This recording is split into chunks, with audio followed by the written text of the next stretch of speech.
L'idée, c'était, on est sur les outils utilisés en clinique vétérinaire. Une de mes casquettes fait que je suis associé gérant de 2 cliniques vétérinaires près de Lorient.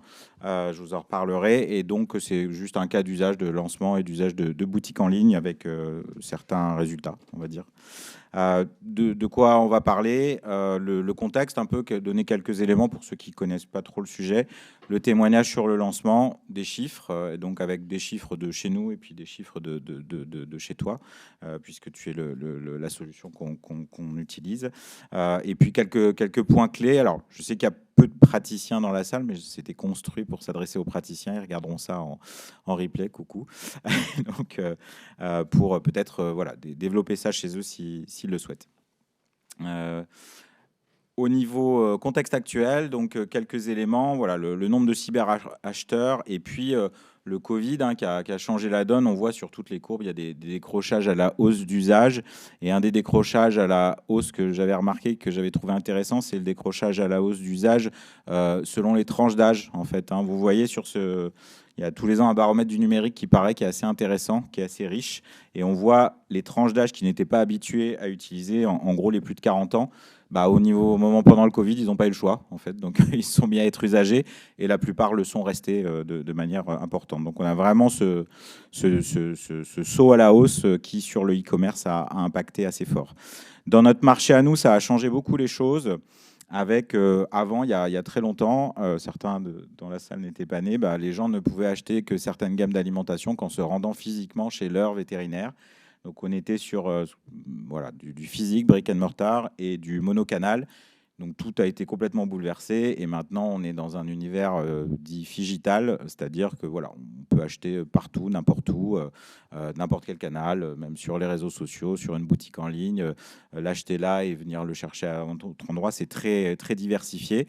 On a un modèle qui est assez particulier là aussi en se baladant un peu dans le monde et même juste en Europe. Les Français sont regardés comme des ovnis pour ça. On en reparlera peut-être pendant les questions, dans le sens où on est le seul pays au monde où ces solutions-là se sont développées. C'est-à-dire il y a ça nulle part ailleurs. Donc peut-être le côté gaulois français en disant on va faire notre truc. Et puis finalement, c'est devenu des trucs un peu consistants avec des acteurs majeurs. Quelques chiffres par rapport à la vente d'alimentation, on va dire. Donc, je suis parti dans l'idée, alors c'était notre débat de ce matin, enfin de cet après-midi ou de ce matin plutôt, en atelier avec Philippe. Voilà, qu'est-ce que c'est qu'un équivalent emprunt vétérinaire? Alors, chez moi, je compte en jours, comme j'ai des forfaits jours, donc ça fausse un peu par rapport à ce qu'on a parlé. Donc, vous avez aussi les achats moyens d'alimentation en centrale, puisque c'est un des acteurs logistiques importants de ça. Et puis, voilà, le 1100 clients par ETP Veto, c'est retracé à partir de données académiques. Et puis, ça marche pas trop mal chez la plupart des vétérinaires où parfois je peux intervenir. Et un chiffre qui est majeur, en fait, et qui est le chiffre de pourquoi on devrait tous faire du e-commerce.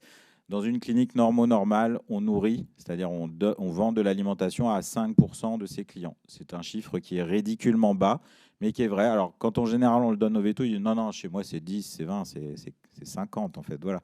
Mais non, en fait, c'est 5, vraiment chez quasi tout le monde. Je vous garantis, c'est très faible.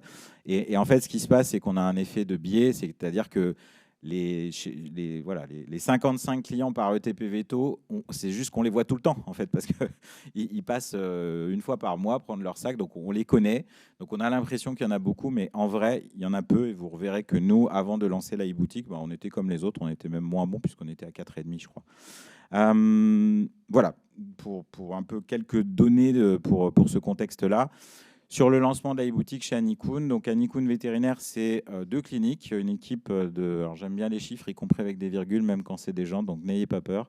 Donc 3,6 ETP Veto, 6,8 ETP ASV, 0,4 ETP Manager, c'est moi. Et donc on est vraiment normal, j'ai l'habitude de dire. Souvent il y a des gens qui disent ah oui mais ça c'est facile à faire dans des grosses cliniques ou dans les trucs modernes et tout. Je vous garantis que plus généraliste que nous, il n'y a pas. Voilà, donc, et qu'il y a plein de cliniques qui sont comme nous. Donc, si nous, on peut le faire, je pense que ça doit être faisable dans pas mal d'autres endroits.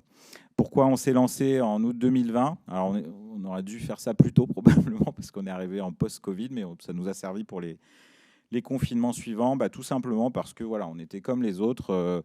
Les prix qu'on proposait, même en faisant des promos, plein d'actions commerciales, on était complètement décrochés du marché.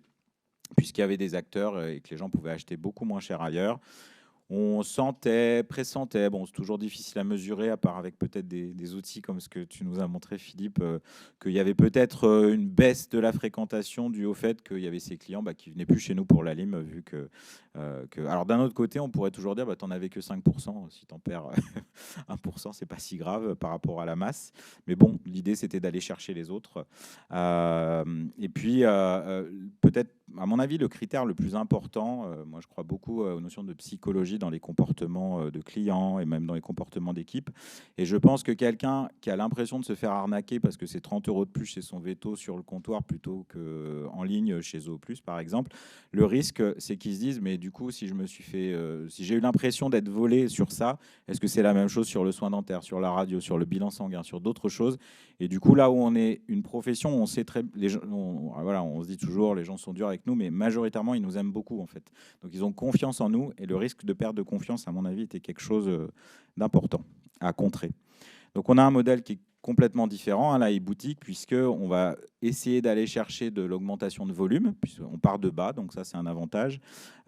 Nous, le choix de la e-boutique, ça a été vraiment... on choisit très fréquemment, c'est aussi pour ça que vous pouvez vous dire, mais pourquoi il nous a mis... là, les valeurs d'Anikoun, on s'en fout un peu pour la présentation, pas vraiment, parce que souvent quand on choisit des prestataires, on se base sur ça, et comme on avait des choses communes, je pense que c'est pour ça que ça a marché, en particulier l'éco-responsabilité, où on ne voulait pas être livré tous les jours. Voilà, les gens peuvent attendre 2 jours pour un sac, a priori, ou sinon on trouve une solution, mais on peut s'adapter là-dessus. Nous, ce qu'on vend aux clients, c'est le prix, le choix et la logistique éco-responsable. C'est les 3 thèmes qu'on met sur tous nos documents.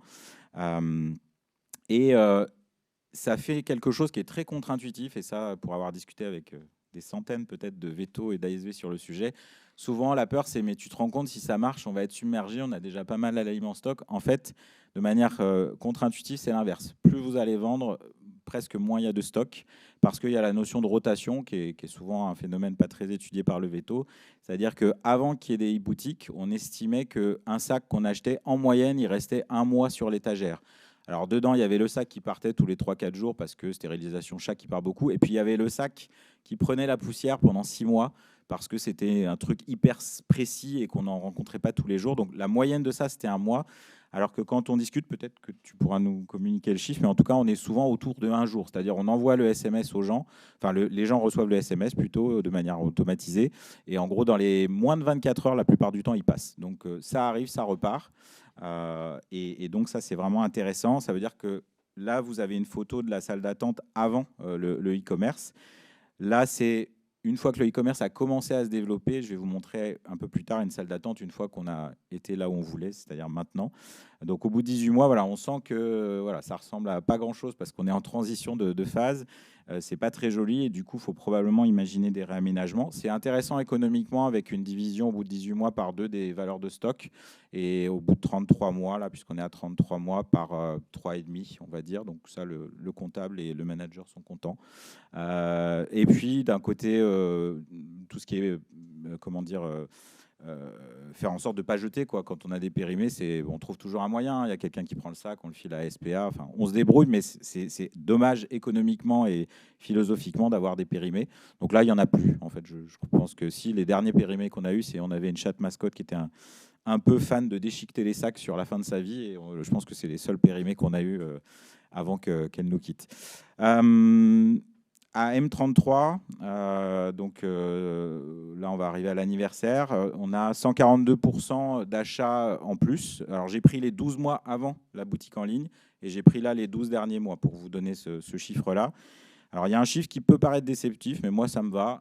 On a augmenté en valeur la marge générée par l'alimentation de 12%. Alors on pourrait se dire, tu as beaucoup augmenté tes ventes, mais pas beaucoup ta marge. C'est toujours ça de prix. Ça nous demande moins de travail de toute façon. Et on va voir après que je pense que ça ne joue pas que sur la marge du produit, mais qu'il y a des effets induits sur les actes qui peuvent être intéressants. Le soulagement mental, il est visible. Clairement, l'équipe avait arrêté de vendre de l'alimentation avant la e-boutique parce qu'ils ne voulaient pas se prendre des tirs et je ne leur en voulais pas. Je ne les poussais pas à aller contre ça parce que se faire traiter de voleur ou sentir de la méfiance chez les gens, c'est jamais bon.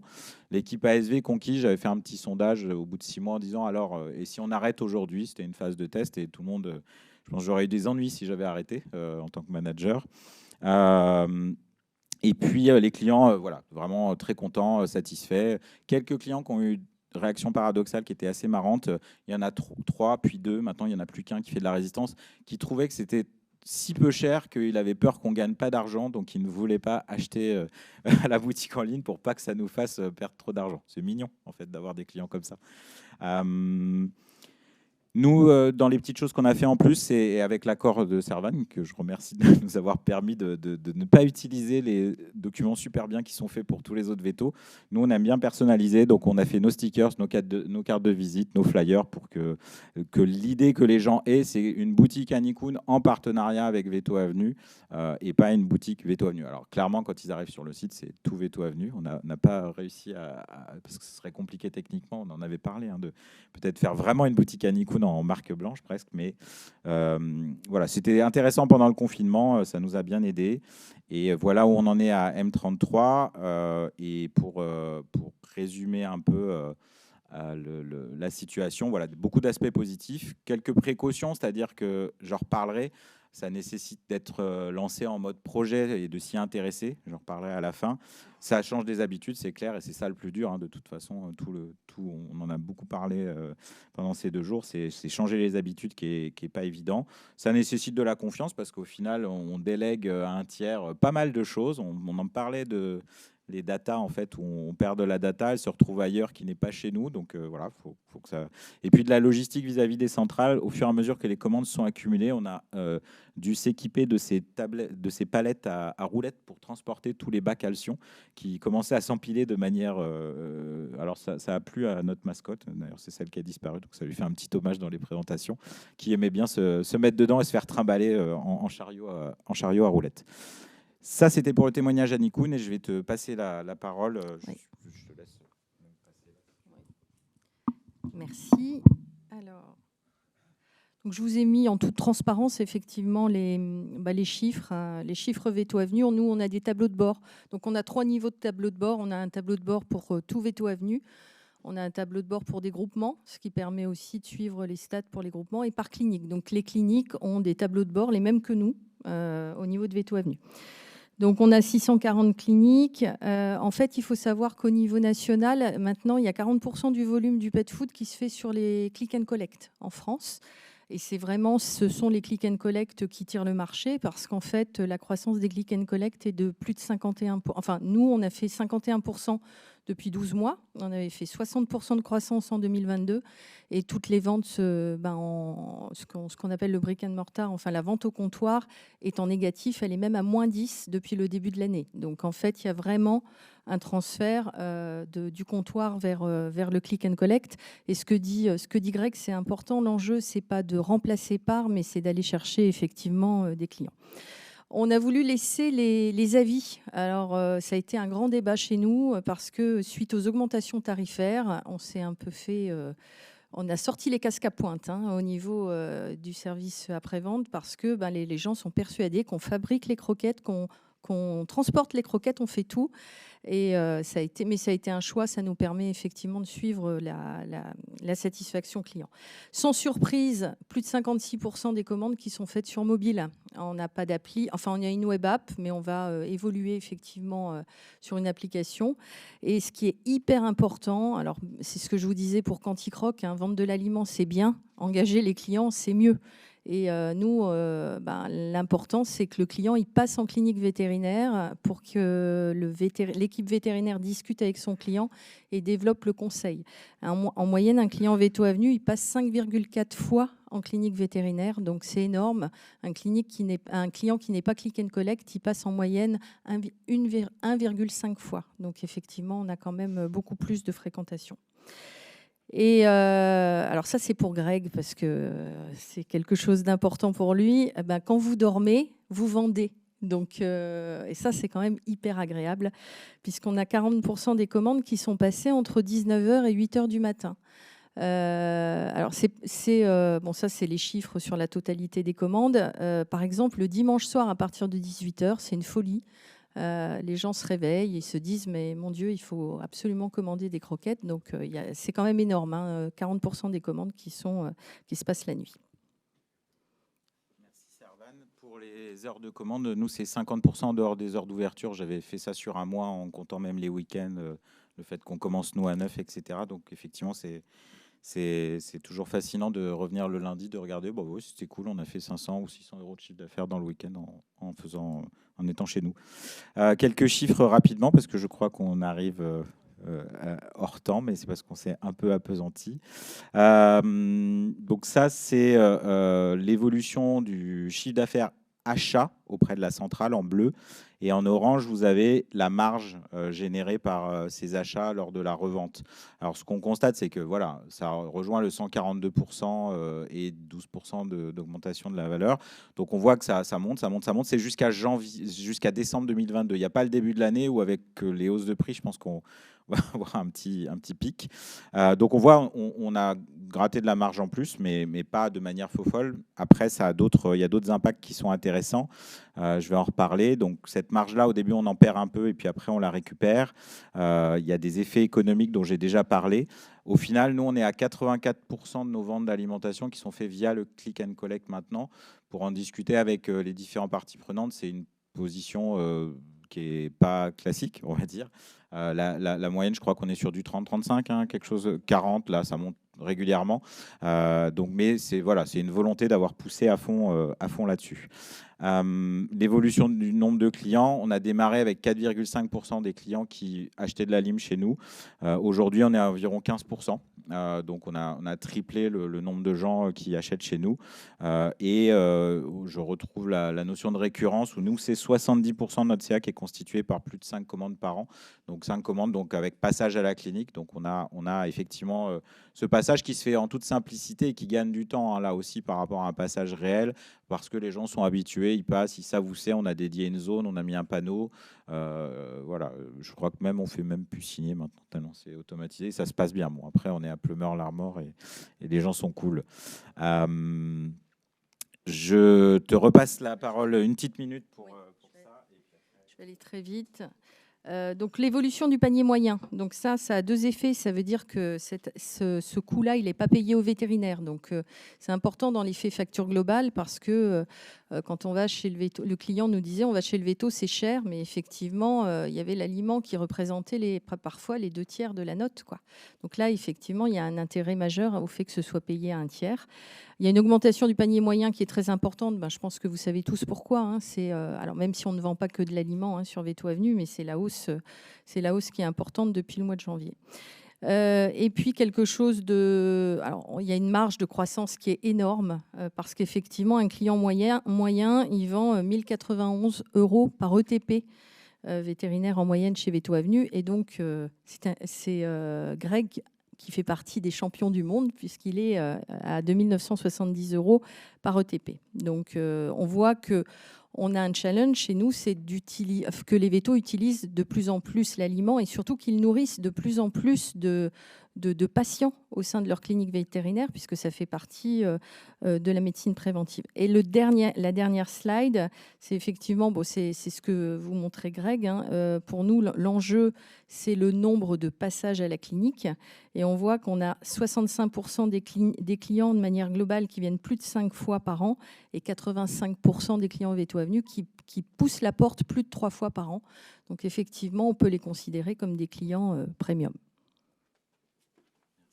Merci Servane. Pour conclure, le côté appel d'air sur les actes qui est souvent à mon avis ignoré, alors que je ne peux pas calculer, mais je suis persuadé qu'on s'est senti plus à l'aise sur les actes, et quand on lance une e-boutique ou quand on la relance, on devrait tous explorer ce versant-là, parce que peut-être que c'est là où, d'ailleurs, je vous dis, sur l'alimentation, on a gagné un peu de marge. Je pense que c'est plus sur ça où on l'a gagné, où on a des paniers moyens qui ont été globalement allégés par le fait que l'alimentation soit déportée à un autre moment. En point clé à transmettre, former toute l'équipe, faire des réunions pour s'organiser, systématiser. Voilà, il faut que tous les clients le sachent, il ne faut pas sortir ça. Je pense que les vétos qui ont le fait que les autres soient un tiers de nous, donc soient restés à 5%, c'est juste parce qu'ils en parlent à ceux qui achetaient déjà chez eux, mais ils ne font pas de conquête. Un peu de suivi, et puis la zone d'accueil, je voulais vous montrer ça. Je vous promets que c'est une photo du même endroit. En fait, même moi, avec le recul, j'ai du mal. Donc, c'est la salle d'attente de l'Armor Plage avant le click and collect, ou même déjà, on l'avait un peu lancé, mais il n'était pas à fond. Et à quoi elle ressemble maintenant. Et donc, vous voyez, voilà, le but n'est plus d'exploser proposer de l'alimentation. On dit qu'on en vend un petit peu, mais c'est plutôt de faire un endroit sympa et un peu dépouillé et moins chargé, on va dire.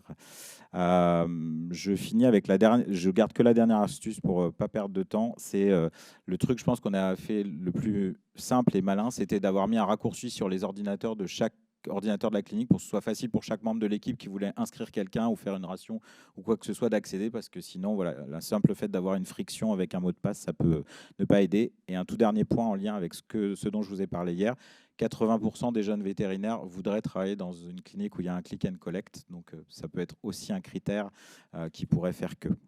Merci à vous.